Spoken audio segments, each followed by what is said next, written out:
तो बेटा after ending with replication, जहाँ पर हमने डीएनए से डीएनए कैसे सिंथेसिस होता है ये देख लिया था। अब हम लोग एक बहुत ही इंटरेस्टिंग टॉपिक पे जा रहे हैं, इसका नाम है ट्रांसक्रिप्शन। देखो हम लोगों ने सेंट्रल डोग्मा प्रोसेस को समझ लिया था, जहाँ पर हमसे कहा था डीएनए से हमारे पास क्या बनेगा, आरएनए, और आरएनए से प्रोटीन बनेगा। उसमें ही मैंने आपको बताया था कि डीएनए से डीएनए का बनना वो रेप्लिकेशन था। अब हम लोग क्या करने जा रहे हैं, डीएनए से आरएनए बनाने जा रहे हैं। डीएनए से आरएनए के बनने के प्रोसेस को हम लोग ट्रांसक्रिप्शन कहते हैं, और ये ट्रांसक्रिप्शन आप लोगों के पास रेप्लिकेशन से थोड़ा सा अलग होता है। सबसे पहले तो आप लोग समझेंगे कि ट्रांसक्रिप्शन में होता क्या है और ट्रांसक्रिप्शन फिर होता कैसे है। देखिए बेटा, ट्रांसक्रिप्शन में डीएनए से आप लोगों का आरएनए बनने जा रहा है। तो एक बात तो यहाँ पर तय है कि आप लोगों के पास जो आरएनए बनेगा, उस आरएनए में एक जो आपका नाइट्रोजिनस बेस है वो चेंज जाएगा। कौन सा है? थायमीन की जगह पर हमारे पास यूरेसिल आने वाला है, कि आरएनए में हमारे पास थायमीन नहीं होता है। एक इम्पॉर्टेंट चीज़ जो आप लोगों को याद रखनी है वो कुछ ये है कि जब हम लोगों ने पिछली बार डीएनए का स्ट्रक्चर देखा था, तो हमने देखा था डीएनए का एक मॉलिक्यूल डबल हेलिकल स्ट्रक्चर होता है और उसके अंदर हमारे पास 2 स्ट्रैंड होते हैं। अब आप लोगों के पास ये जो डीएनए का मॉलिक्यूल है, इसमें से एक बार में, जैसे कि हमारे पास रेप्लिकेशन में दोनों ही चीज़ें रेप्लिकेट हुई थी, फिर होगा जाके फ्रेगमेंट्स वगैरह हमने सारी चीज़ें डिटेल में देखी थी, लेकिन यहाँ पर ऐसा नहीं होने वाला है कि एक ही बार में ये दोनों की दोनों कोड हो जाए, ऐसा नहीं होगा। इस बार आपके पास एक ही फ्रेगमेंट की कोडिंग होगी और उसी कोडिंग के हिसाब से आप लोगों का ट्रांसक्रिप्शन होगा। आइए देखते हैं ऐसा क्यों होता है, और अगर दोनों कोड हो जाते हैं तो क्या प्रॉब्लम आता है। देखो, लेट्स से कि मेरे पास डीएनए का एक स्ट्रैंड ये है और ये वाला स्ट्रैंड मैंने खोलकर जो है ऐसे बना दिया, राइट। अब अगर डीएनए के इस वाले कोडिंग स्ट्रैंड पर मैंने कह दिया A T C ji ji A T C, कुछ भी कह सकता हूँ, कोई फर्क नहीं पड़ता। तो अगर इस डीएनए का जो हमारे पास यहाँ पे मैंने बताया था कि दोनों कौन से पेयर कॉम्प्लीमेंट्री बेस पेयरिंग को रूल गवर्न करती है, तो एडेनिन के साथ डीएनए का थायमीन, थायमीन के साथ एडेनिन, सी के साथ जी, जी के साथ सी, जी के साथ सी, ए के साथ टी, टी के साथ ए और सी के साथ जी। इसकी कॉम्प्लीमेंट्री तो ये रहने वाली है। लेकिन अब मैं आप लोगों को आरएनए बनाने के लिए ले जा रहा हूँ, यानी कि इसका ट्रांसक्रिप्शन कर देते हैं। ट्रांसक्रिप्शन के टाइम पर मैंने आपसे बोला कि आप लोगों के पास सिर्फ और सिर्फ इसका ही रोल आएगा, इसका कोई रोल नहीं होगा। ऐसा क्यों? देखिए बेटा, एक्चुअल में इसके 2 कारण हैं। एक, अगर मैं यहाँ पर आप लोगों के सामने कोडिंग कर देता हूँ, पहले इससे क्या बना देता हूँ, आपका एक आरएनए बना देता हूँ। जब मैं इससे एक आरएनए बनाऊंगा, अभी देखो ये है तो एक ही मॉलिक्यूल है डीएनए का, तो डीएनए का एक ही मॉलिक्यूल है। इससे एक आरएनए बनाऊंगा तो एडेनिन की जगह थायमीन होना चाहिए, बट थायमीन नहीं होगा, थायमीन की क्या है, यूरेसिल। कि हमारे पास जो आरएनए का ट्रांसक्रिप्शन हो रहा है उसमें टी तो होता ही नहीं है। ऐसे टी की जगह ए आएगा, सी की जगह जे, जी की जगह सी, जी की जगह सी, ए की जगह फिर यू। समझ गए? तो आरएनए की कोडिंग हमारे पास ये वाली हो। सिमिलरली इसकी जो कोडिंग करेगा वो भी उल्टी हो गया। थायमीन की किससे करेगा? ए के साथ करेगा, पर ए यू के साथ करेगा। जी किसके साथ करेगा? सी के साथ, सी जी के साथ, सी जी के साथ, टी किसके साथ करेगा? ए के साथ, ए यू के साथ। इस तरीके से चलता जाएगा। बेटा इनकी कोडिंग अलग अलग होगी ना। ये जब आरएनए बनाएगा, ये वाला जो हमारे पास स्ट्रैंड है, जब आरएनए बनाएगा तो ये वाला बनाएगा, और ये वाला स्ट्रैंड आरएनए बनाएगा तो ये बनाएगा। यहाँ पर दिक्कतें 2 हैं। पहला, एक ही डीएनए का मॉलिक्यूल एक इस आरएनए को कोड कर रहा है, एक इस आरएनए को कोड कर रहा है, फिर ये आरएनए जाएगा आगे किस में कन्वर्ट होगा, प्रोटीन में कन्वर्ट होगा। एक डीएनए का molecule will code for different protein. भाई ये तो अलग अलग प्रोटीन के लिए कोड कर रहा है ना यार, ये तो गलत हो जाएगा। फिर तो हमारी जो प्रोसेस है बहुत कॉम्प्लिकेट हो जाती है। इसीलिए ये दोनों के दोनों कोडिंग कभी नहीं करते हैं। दूसरा रीजन, अगर ऐसा होता है तो आपके पास ये दोनों कॉम्प्लीमेंट्री पेयर को गवर्न कर रहे हैं। चेक करो, U का A का U, G का C का G, C का G, U का A, और अगर यहाँ पे चेक करो तो ये कॉम्प्लीमेंट्री कर रहा है। C का क्या बनता है, मतलब एडेनिन का यूरेसिल और यहाँ पर A आएगा इसका, है ना।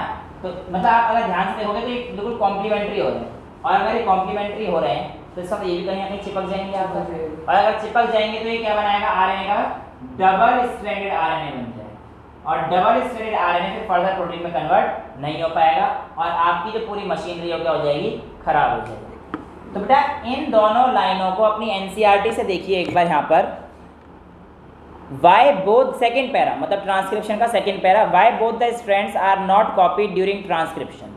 First, if both strands act as template, यानी कि अगर हमारे पास ये वाला स्ट्रैंड जो मैंने आप लोगों के सामने बनाया था और ये वाला स्ट्रैंड, दोनों ही स्ट्रैंड अगर टेम्पलेट की तरह एक्ट करते हैं तो क्या प्रॉब्लम आ जाएगी, they would code for RNA molecule with different sequences, and in turn if they code for protein the sequence for amino acids in the protein would be different. तो देखो इसकी कोडिंग ये वाली प्रोटीन करेगा, ये वाला इस प्रोटीन की कोडिंग करेगा, तो इन दोनों का जो प्रोटीन कोडिंग आएगा वो क्या हो जाएगा, डिफरेंट हो जाएगा। इसलिए दोनों के दोनों हमारे पास कोडिंग नहीं करते हैं, पहला रीजन। और दूसरा रीजन देखिए, second, the two RNA molecules if produce simultaneously would be complementary to each other and would form a double stranded RNA. This would prevent RNA from being translated into protein and the exercise of transcription would become a futile one. यानी कि transcription का जो काम था ये सारा क्या हो जाएगा, फेल हो जाएगा। फ्यूटाइल मतलब होता है फेलियर हो जाएगा। तो अगर ये दोनों हमारे पास कॉम्प्लीमेंट्री का रूल पेयर अगर गवर्न कर लेते हैं तो चिपक जाएंगे। डबल स्ट्रैंडेड आरएनए हमारे पास किसी काम का नहीं है, डबल स्ट्रैंडेड आरएनए बेकार होता है। हमें जो काम अच्छा देता है कौन देता है, सिंगल स्ट्रैंडेड आरएनए देता है। इसीलिए दो रीज़न आपसे पूछे जाते हैं कि ये दोनों हमारे पास क्यों कोड नहीं करते हैं। ठीक है, अभी कोड कैसे करते हैं, क्या करते हैं, सब चीज़ें हम लोग आगे डिटेल में देखेंगे।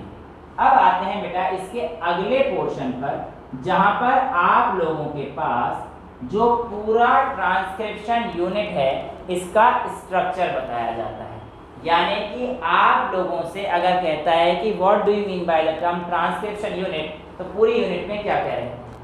ये बात तो आप लोग जान ही चुके हैं कि अगर हमारे पास एक ट्रांसक्रिप्शन यूनिट होती है तो उसमें हमारे पास दो तरीके की पोलैरिटी होती है। अगर एक हमारे पास 3 प्राइम टू 5 प्राइम होगा तो दूसरा वाला हमारे पास कैसा आएगा बेटा, 5 प्राइम टू 3 प्राइम। अब मैं आपको यहाँ पर एक ट्रांसक्रिप्शन यूनिट के बारे में बताने जा रहा हूँ। बेटा जो आपके पास ऊपर वाला स्ट्रैंड है इसकी पोलैरिटी 3 प्राइम टू 5 प्राइम रहती है, इस स्ट्रैंड को हम लोग बोलते हैं टेम्पलेट स्ट्रैंड।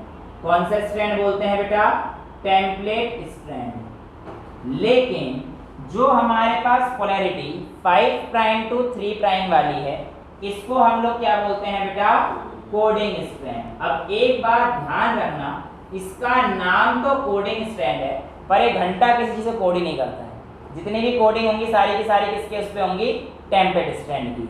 लेकिन इसका इतना बड़ा रोल है कि आप जितनी भी चीज़ें बताएंगे उनका रेफरेंस क्या लेंगे, सब कोडिंग स्ट्रैंड के रेफरेंस पे लेंगे। जैसे कि आपसे पूछा जाता है कि आप मुझे बताइए आपका प्रोमोटर कहाँ पे होता है। प्रोमोटर मतलब कि वो रीजन जहाँ पर आपका कोई एक एंजाइम आने वाला है और वो आरएनए लेकर आएगा, राइट। तो प्रोमोटर हमारे पास यहाँ पर इस तरीके से होता है towards the 5' end of the coding strand. याद है, हाँ जी, प्राइमर भी बोल सकते हैं बेटा इसको।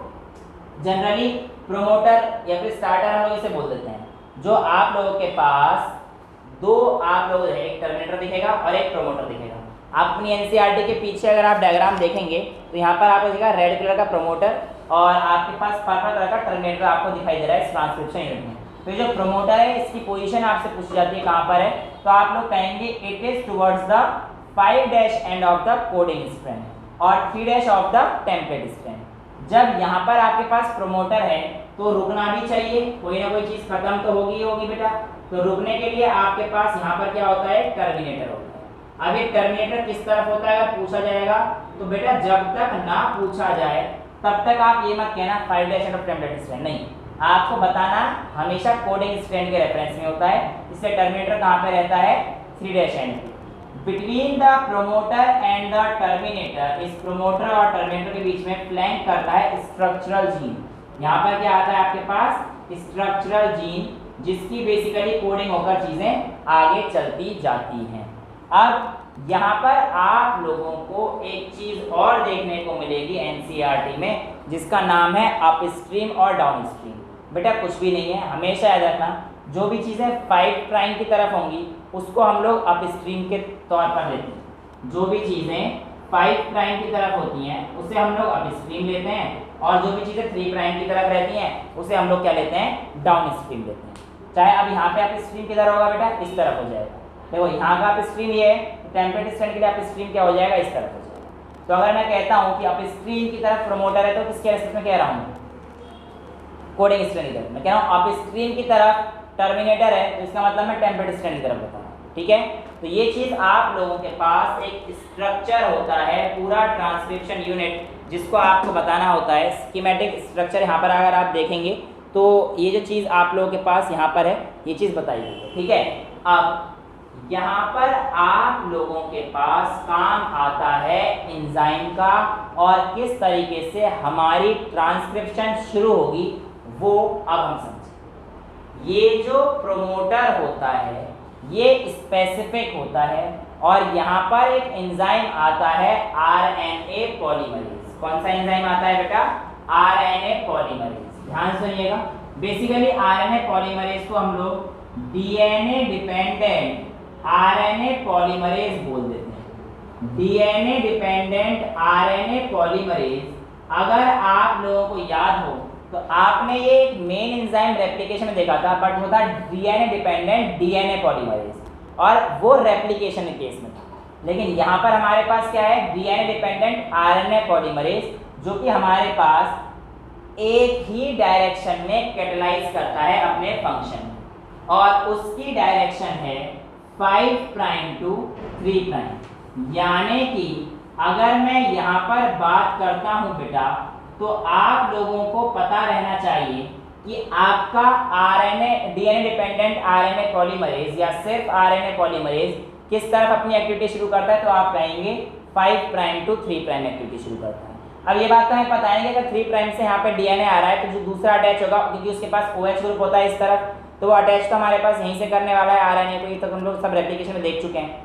अब कहानी यहाँ पर आती है कि जो आपका प्रोमोटर है, जैसे वहाँ पर भी हमारे पास प्राइमरी आया था, यहाँ पर भी एक स्टार्ट कोडॉन वगैरह आते हैं जो कि आप लोगों का ट्रांसक्रिप्शन शुरू कराएगा। क्या कराएगा ट्रांसक्रिप्शन शुरू कराएगा, और उसमें मदद कौन कर रहा है आपका डीएनए डिपेंडेंट आरएनए पॉलीमरेज। अब यहाँ पर एक चीज इंपॉर्टेंट है जो आप सुनिएगा ध्यान से बेटा, DNA dependent RNA polymerase prokaryotes और यूकैरियोट्स में अलग अलग तरीके के होते हैं।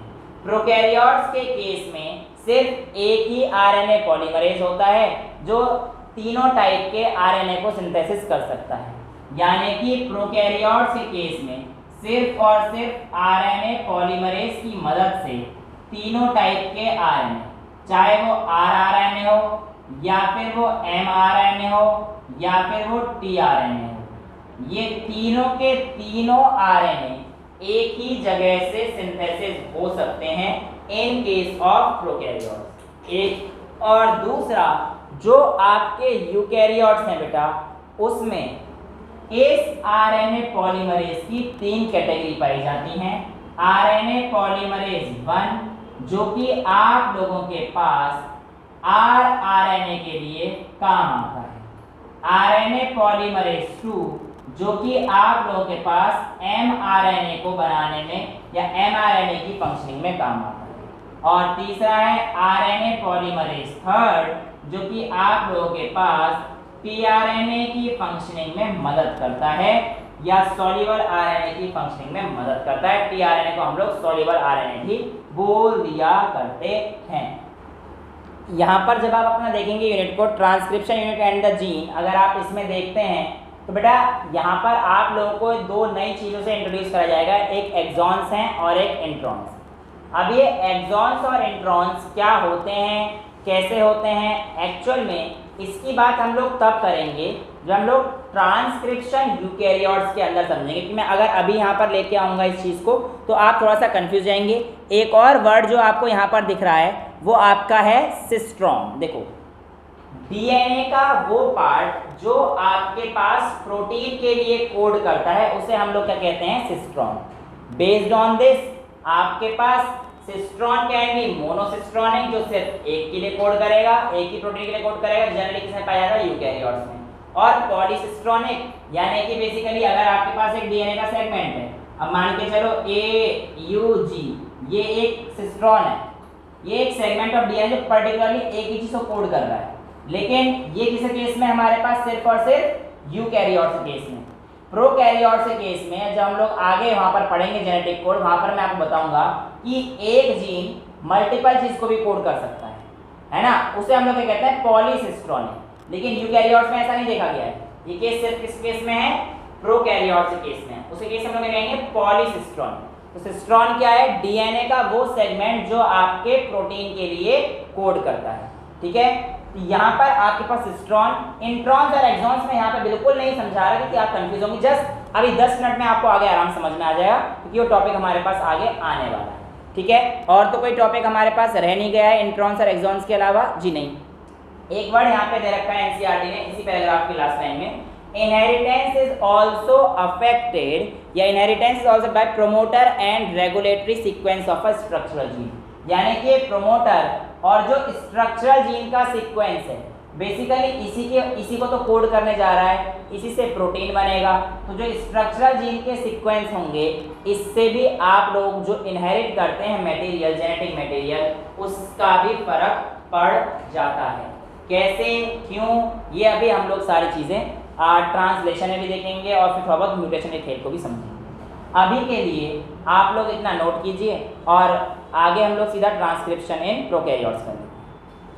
अब बेटा जो हमारे पास एनसीईआरटी का अगला टॉपिक है वो है types of RNA and process of transcription. यहाँ पर आप लोगों के सामने हम लोग 3 टाइप के आरएनए की बात कर चुके हैं।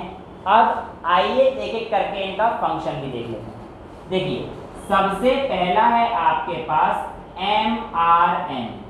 इसकी जो M का मतलब होता है ये होता है messenger ribonucleic acid. Messenger ribonucleic acid की अगर मैं बात करता हूँ तो इसका काम है कि जो बेसिकली टेम्पलेट स्ट्रैंड लेकर गया था ना, अभी हमने देखा कि डीएनए कोड करता है तो उसके पास टेम्पलेट पहुँचाना कि भाई किस चीज़ की कोडिंग करनी है, ये कौन करता है हमारे पास, mRNA करता है। तो mRNA क्या लेके जाता है हमारे पास, टेम्पलेट स्ट्रैंड लेके जाता है जिसकी कोडिंग होनी होती है। इसके बाद दूसरा हमारे पास कौन सा होता है, tRNA। कौन सा होता है बेटा हमारे पास, tRNA। बेसिकली ये हमारे पास कोड करता है और स्पेसिफिक जो अमाइनो एसिड बनना होता है उसके लिए भी इंपॉर्टेंट रोल प्ले करता है। तो tRNA का रोल आपकी एनसीईआरटी एक लाइन में छोटा सा लिखती है, यहाँ पर देखिए फर्स्ट देखिए तीसरी line, the mRNA provides the template, tRNA brings amino acids and reads the genetic code. तो tRNA क्या करता है, अमाइनो एसिड को लेके आता है, बेसिकली AUG लेके आया, UAA, UAG, ऐसे बहुत सारे अमाइनो एसिड होते हैं।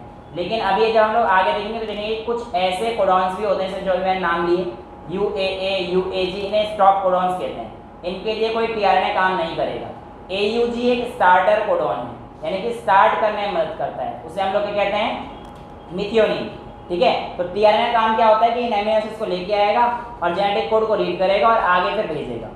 और rRNA का काम क्या होता है बेटा, मेजरली अगर हम लोग बात करेंगे तो स्ट्रक्चरल और कैटालिटिक रोल है उसका, जो कैटलिस्ट में मदद करता है। कैटालिटिक रोल यानी कि आप लोगों को पता है किसी चीज़ के एंजाइम पहुंचाने में, इधर भगाने में, तेजी से चलाने में, इन सब चीज़ों में आपको कौन रोल प्ले करता है, rRNA। मैंने आपको बताया अभी कि आपके पास प्रोकैरियोट्स में ये सभी के सभी काम आपका आरएनए पॉलीमरेज कर देता है और किसी और तरीके के इंतजाम की हमें ज़रूरत नहीं होती है। तो ट्रांसक्रिप्शन प्रोकैरियोट्स में बहुत ही सिंपल होता है। कैसे, आइए देखते हैं। अगर मैं बात करता हूँ प्रोकैरियोट्स में ट्रांसक्रिप्शन की, तो देखो बेटा, ये है आप लोगों के पास एक डीएनए का स्ट्रक्चर जो कि आप लोगों को पता ही है। आप लोगों के पास स्टार्टिंग में यहाँ पर क्या होता है, हमारे पास प्रोमोटर। इससे आकर जब हमारे पास डीएनए डिपेंडेंट आरएनए पॉलीमरेज चिपक जाता है तो प्रोकैरियोट्स के केस में एक ऐसा फैक्टर होता है जो इसकी प्रोसेस को, यानी कि आरएनए बनने की प्रोसेस को स्टार्ट कराता है। और उस स्टार्ट फैक्टर को या उस स्टार्टिंग कॉम्प्लेक्स को हम लोग बोलते हैं रो फैक्टर, क्या कहते हैं, सॉरी सिग्मा फैक्टर। क्या कहते हैं बेटा हम लोग, सिग्मा फैक्टर। सिग्मा फैक्टर के लगते ही हमारे पास बैक्टीरिया के अंदर ट्रांसक्रिप्शन स्टार्ट हो जाता है। हालांकि ये सिग्मा फैक्टर एक बार जब स्टार्ट करा देता है तो धीरे धीरे चेन भी खुलना शुरू हो जाती है, और कई किताबों में ये भी लिखा गया है कि सिग्मा फैक्टर की वजह से ही एलोंगेशन भी हो जाती है। अब जैसे जैसे हमारे पास ये प्रोमोटर रीजन था, हमें पता है, अभी हमने देखा, अगर मैं पूरा यूनिट देखूंगा तो मेरे पास यहाँ पर प्रोमोटर रीजन था, यहाँ पे स्ट्रक्चरल जीन था और यहाँ पे क्या था, टर्मिनेटर था। जो आपके पास प्रोकैरियोट्स होते हैं उनकी एक खास बात ये है कि सिंपल यहाँ पे जैसे सिग्मा फैक्टर से इनिशिएट हुआ, इसको कहते हैं इनिशिएशन, यानी कि इनिशिएशन करने के लिए आपके पास कौन सा फैक्टर आता है, सिग्मा फैक्टर। तो यहाँ पर ट्रांसक्रिप्शन के लिए आप लोगों का इनिशिएट कौन कर रहा है, सिग्मा फैक्टर, जो कि एलोंगेट कराता हुआ भी जाएगा। अब जब ये इनिशिएट हो चुका है और स्ट्रक्चरल जीन को कोड कर चुका है तो हमारे पास एंड में कहाँ जाएगा, टर्मिनेटर पे। टर्मिनेटर पे जाकर हमारे पास होता क्या है बेटा कि आपके पास वहाँ पर एक टर्मिनेशन फैक्टर भी हो जाता है, और उस टर्मिनेशन फैक्टर को हम लोग बोलते हैं रो फैक्टर। और जैसे ही ये रो फैक्टर जुड़ता है आप लोगों के पास ये स्टॉप हो जाता है ट्रांसक्रिप्शन प्रोकैरियोट्स में, और सिंपली सिग्मा और रो एक स्टार्टर है तो एक टर्मिनेटर है। इस तरीके से काम करते हैं। इनिशिएशन के लिए अगर आप देखेंगे, it uses nucleoside, last line देखिए, बैक्टीरिया में RNA polymerase binds the promoter and initiates transcription. इस प्रोसेस को हमने क्या बोला, फर्स्ट स्टेप में initiation. It uses nucleoside triphosphate as substrate, substrate के तौर पर वो किसका इस्तेमाल करता है, न्यूक्लियोसाइड ट्राइफॉस्फेट का। And polymerise in a template depended fashion. यहाँ पर बहुत ही इंपॉर्टेंट लाइन है, आप ध्यान से देखिए इस लाइन को बेटा। Polymerise in a template depended fashion following the rule of complementarity. यहाँ पर क्या बोलना चाह रहा है कि यहाँ पर जो भी स्ट्रक्चरल जीन में आपका कोड आ रहा होगा उसी के हिसाब, टेम्पलेट स्ट्रैंड ये था, उसी के हिसाब से कॉम्प्लीमेंटरिटी को फॉलो करता हुआ आगे चलता जाता है और कोडिंग हमारे पास चलती जाती है। आगे क्या कहता है, it somehow facilitates the opening of helix. मैंने आपको बताया था कई किताबों में लिखा हुआ है कि ये सिग्मा फैक्टर ही हमारे पास एलोंगेशन का काम भी करता है। It somehow facilitates the opening of helix and continuous elongation. Second step यहाँ पे क्या आता है इनिशिएशन के बाद, एलोंगेशन, जिसमें कि सिग्मा फैक्टर का ही रोल है। Only a short stretch of RNA remains bound to the enzyme. और ये जो हमारे पास एंजाइम है, इसे छोटा सा स्ट्रेच, मतलब पूरा इतना लंबा है वो सारा नहीं आएगा, जिस छोटा सा एंजाइम बाइंड करके रखेगा ताकि वो आगे चलता रहे। ठीक है, ऐसा नहीं कि पूरा कोड करता जा रहा है वो आगे तक जाएगा, नहीं, ऐसा नहीं है, क्योंकि टर्मिनेटर पे जाएगा तो पूरा का पूरा जो इसने कोड किया गिर जाता है। टर्मिनेटर पहुंचने का देखो आगे क्या कहता है यहाँ से, once the polymerase reaches the terminator region. कहाँ पहुंच गया वो अब, टर्मिनेटर रीजन में। द नेसेंट आरएनए, नेसेंट मतलब न्यूली राइजेज आरएनए जो अभी बना था, it falls off and also the RNA polymerase. तो यहाँ पर जो आरएनए पॉलीमरेज और आरएनए आपका बनता हुआ चल रहा था आगे, क्योंकि आरएनए पॉलीमरेज आगे यहाँ पे बाइंड हुआ था ना, और धीरे धीरे आगे ही बढ़ रहे थे, और बढ़ने के एक बार यहाँ पहुँच जाए तो आपके पास क्या होता है, वो गिर जाता है। फाइनली यहाँ पे पहुँच जाता है, किसकी वजह से गिरता है, क्योंकि यहाँ पे क्या फैक्टर आ जाता है, रिलीजिंग फैक्टर या टर्मिनेशन फैक्टर, जिसको हम लोग क्या बोलते हैं, rho. The nascent RNA follows this results in the termination of transcription. तो यहाँ पर आपके पास प्रोकैरियोट्स के अंदर ट्रांसक्रिप्शन खत्म हो जाती है। यहाँ पर एक चीज आती है, an intriguing question is that how is RNA polymerase is able to catalyse all 3 steps which are initiation, elongation, ये सारी चीजें कैसे कर पाता है। सीधी सीधी कहानी तो ये थी ना कि आपके पास आरएनए पॉलीमरेज तीनों स्टेप कैसे कर पा रहा है, कि सर वो इनिशिएशन भी कर रहा है, एलोंगेशन भी कर रहा है, टर्मिनेशन भी कर रहा है। तो साफ साफ आंसर आपके सामने एनसीईआरटी पहले दे चुकी है। इनिशिएट करने के लिए उसके पास एक फैक्टर आया जिसका नाम था सिग्मा फैक्टर। एलोंगेट भी उसी फैक्टर ने कर दिया था कुछ हद तक, और बाकी रही टर्मिनेशन की बात, तो उसके लिए हमारे पास टर्मिनेशन फैक्टर रहता है जिसका नाम क्या है, रो फैक्टर रहता है। और यहाँ पर आप लोगों को एक इम्पॉर्टेंट चीज़ जो याद रखनी है कि ये जो आपके पास mRNA आया है, क्या आया है, mRNA आया है, इसको फर्दर प्रोसेस होने की जरूरत नहीं पड़ती है प्रोकैरियोट्स में। याद रहे, प्रोकैरियोट्स में जो आपके पास इस डीएनए से mRNA आपने बनाया है, इसको फर्दर प्रोसेस होने की जरूरत नहीं पड़ती है और यहीं पर सारा काम आपका ट्रांसक्रिप्शन का खत्म हो जाता है। लेकिन यहाँ पर देखिए, in bacteria since mRNA does not require any processing to become active, यानी कि एक्टिव ऑलरेडी हो चुका है। आगे की line, also since transcription and translation takes place in same compartment. ऐसा क्यों बोला जा रहा है, क्योंकि बेटा प्रोकैरियोट्स में हमारे पास एक वेल डिफाइंड मेम्ब्रेन तो कभी थी नहीं, ना ही साइटोप्लाज्म और न्यूक्लियोप्लाज्म के बीच में कोई स्पेस हुआ करता था, तो उनका ट्रांसक्रिप्शन और ट्रांसलेशन एक ही कंपार्टमेंट के अंदर हो जाता है।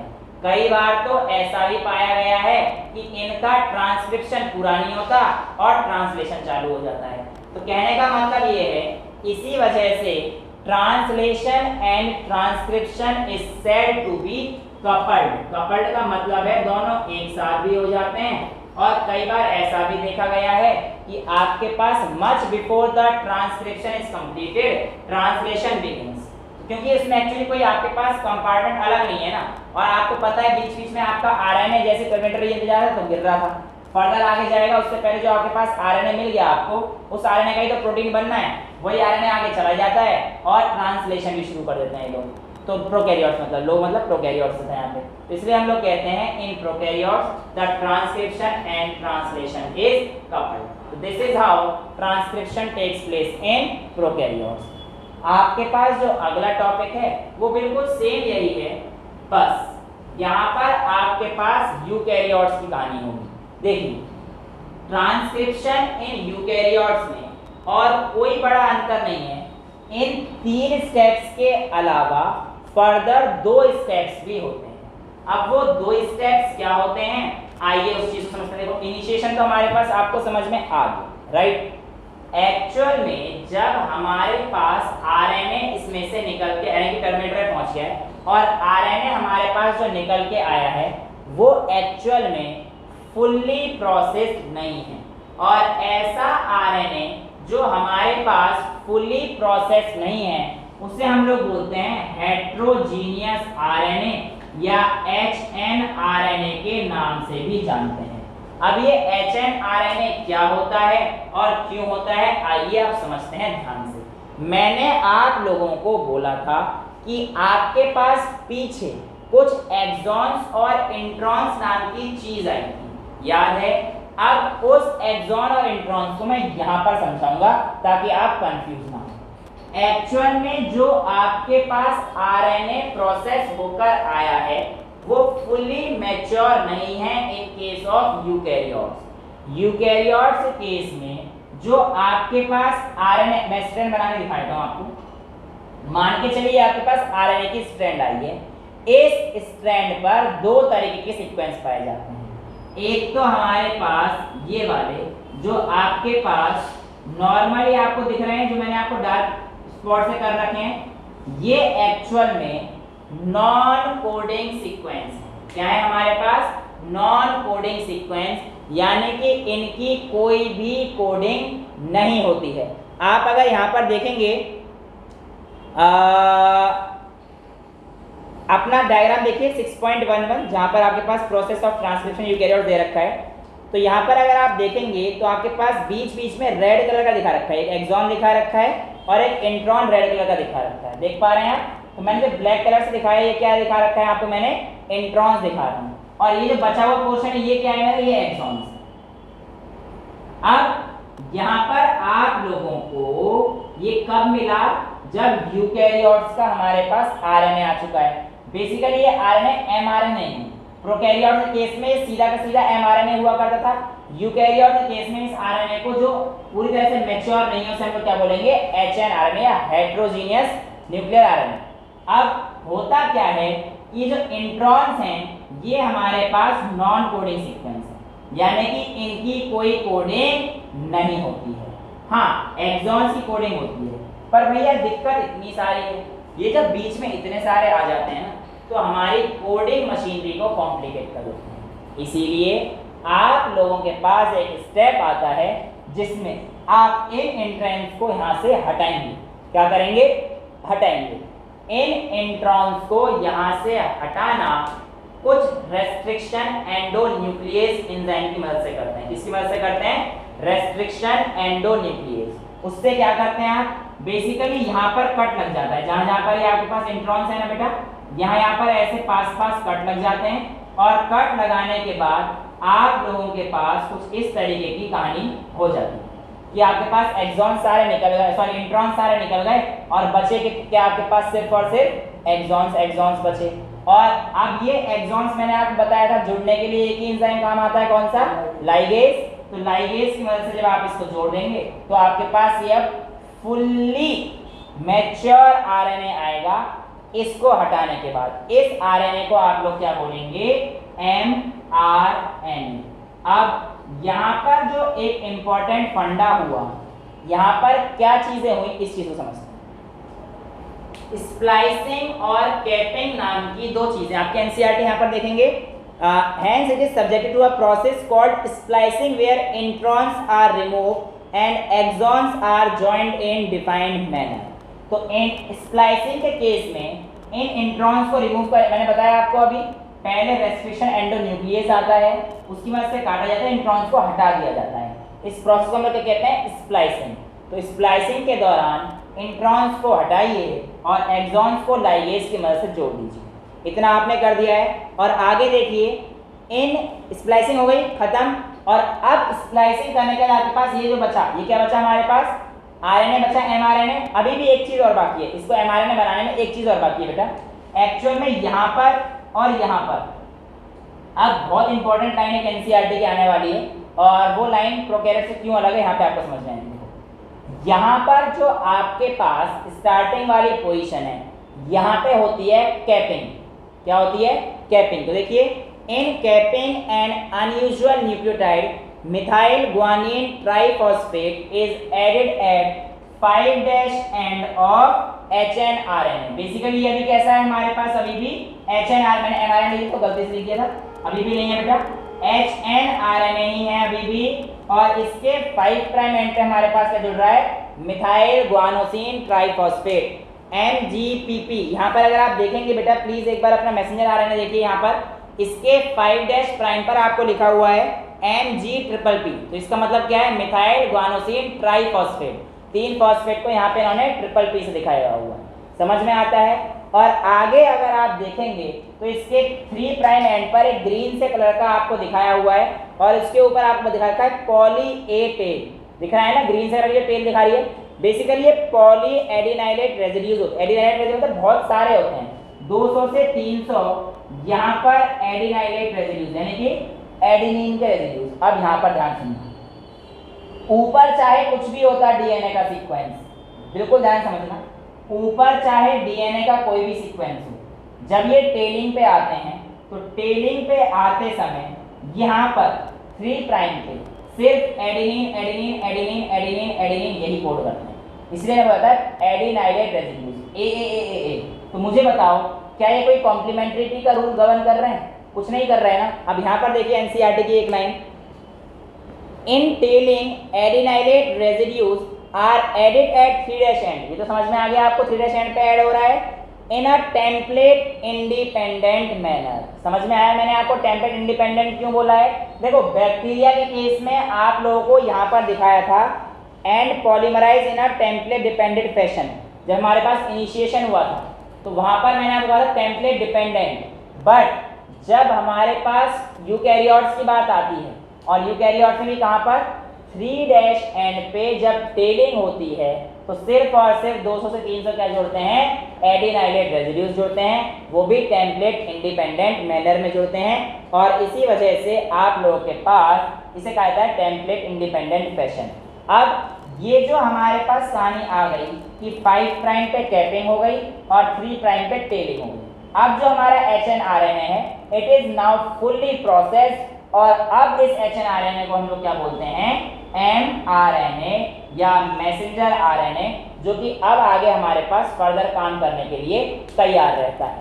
यहाँ पर NCERT की एक इंपॉर्टेंट लाइन आ जाती है कि presence of introns is the reminiscent of antiquity. देखिए यहाँ पर देखिए आप the present third line, the presence of introns is reminiscent of antiquity and the process of splicing represents dominance of RNA world. देखिए बेटा एक्चुअल में यहाँ पर ये जो आपके पास स्प्लिट जीन अरेंजमेंट मतलब ये वाले जो इंट्रॉन्स बीच में आए हैं ये हमारे पास कैसे हैं, स्प्लिट जीन अरेंजमेंट दिख रहे हैं आपको एक तरीके से, और presence of introns is the reminiscent of antiquity का मतलब है कि ये पास्ट में शायद कुछ काम करते हैं, लेकिन जैसे जैसे ह्यूमंस इवॉल्व होते गए या फिर यूकैरियोट्स इवॉल्व होते गए, वर्तमान के समय पर इनका कोई काम नहीं है।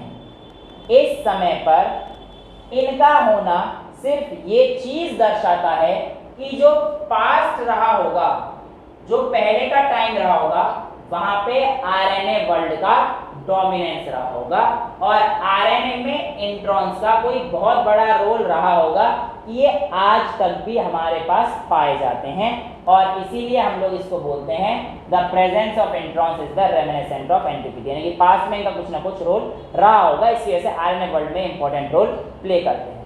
ठीक है, अब यहाँ पर एक चीज और देख लीजिए please, in eukaryotes there are 2 additional process में सबसे पहले तो there are at least 3 RNA polymerase. ये जो लाइन है यहाँ पर इस पैराग्राफ के ऊपर डायग्राम के ऊपर, इसमें there are at least 3 RNA polymerase, मैंने आपको बताया था 3 होते हैं, पॉलीमरेज 1, पॉलीमरेज 2, पॉलीमरेज 3, उसी की बात कर रहा है। And there is a clear cut division of labour. इस लाइन का क्या मतलब है, इस लाइन का मतलब ये है कि जो आपके पास RNA पॉलीमरेज 1 है ना, उसका काम फिक्स है कि भैया ये सिर्फ और सिर्फ किसके लिए काम करेगा, वो फिक्स है, ये RNA के लिए फिक्स है। Clear cut division of labour का मतलब होता है हर एक एंजाइम का काम फिक्स है कि बस सिर्फ उसके लिए करेगा। लेकिन बैक्टीरिया केस में ऐसा नहीं था, प्रोकैरियोट के केस में ऐसा नहीं था, वहां पे कोई डिवीजन ऑफ लेबर वगैरह नहीं थी। और आगे कहता है RNA पॉलीमरेज 1 ट्रांसक्राइब्स RNA। यही बताया था मैंने आपको कि RNA पॉलीमरेज 1 किसको ट्रांसक्राइब करता है, RNA को। RNA पॉलीमरेज, इसमें देखिए RNAs के जो आपको सब यूनिट दे रखी है, बीच में दे रखी है 28S, 18S एंड 5.8S। ये भी आपको पता होना चाहिए, NCERT में दे रखा है इसलिए आपको पता होना चाहिए। RNA पॉलीमरेज 3 किसको ट्रांसक्राइब करेगा, tRNA को, ये भी मैं आपको बता चुका हूँ। 5sRNA एंड SNRNA, जो मैं आपको बता रहा हूँ स्मॉल न्यूक्लियर RNA, बेसिकली ये आप किसके पार्ट में, tRNA में ही आएगा और इसको कौन कोड कर रहा है, RNA पॉलीमरेज 3। ठीक है, the RNA polymerase 2 transcribe precursor of mRNA। यहाँ पर देखिए बहुत इंपॉर्टेंट लाइन दे रखी है, RNA polymerase 2 transcribe precursor of mRNA। इसमें नहीं बोला कि mRNA को करेगा, प्रीकर्सर ऑफ mRNA कि mRNA से पहले वाली चीज को, यानी कि HNRNA को, और आगे रखा था HNRNA और हेट्रोजीनियस न्यूक्लियर RNA को आपके पास काम करता है। तो यूकैरियोट के केस में हमारे पास 2 कॉम्प्लेक्सिटीज आती हैं, एक तो ये आपके पास 3 अलग तरीके के होते हैं, इनको कोडिंग करने के आपके पास 3 RNA पॉलीमरेज होते हैं, और दूसरा जब आपके पास HNRNA होता है इसमें क्या चेंजेस आते हैं, ये सारी चीजें आप लोगों को पता होनी चाहिए। This is how we are ending with today's topic, जो कि हमारे पास ट्रांसक्रिप्शन शुरू हुआ, और जो अगला टॉपिक हमारे पास आता है वो किसका है, जेनेटिक कोड का, जो हम लोग अगली क्लास में देखेंगे। आज के इतना ही रखते हैं, that's all for today, thank you so much.